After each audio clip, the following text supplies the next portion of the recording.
may transcript na.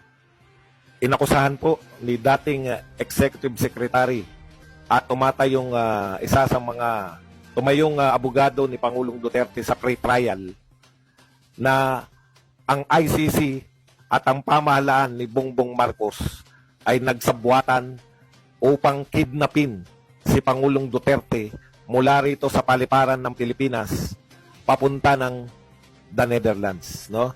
Okay, very shocking po 'yan kasi naririnig ng buong mundo yung mga akusasyon na to. Pag nilantad po ni Medaldea, walang takot.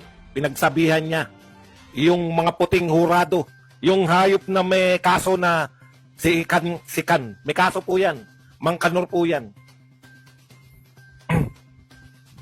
Direkta na po, inakusahan. Akala ng gobyerno natin, ikinuwento po ni Medaldea na inakusahan niya, no? Direkta po inakusahan niya ang gobyerno ni Marcos na nilabag po talaga, wala pong sinabi niya po, ito po ang pahayag ni Medaldea sa pagkakahuli po, pagkakadakip.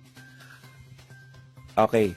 Sabi ni Medaldea, my client, ito muna, sabi ni Medaldea, to us lawyers, this would be called an extrajudicial rendition. To the less legally inclined,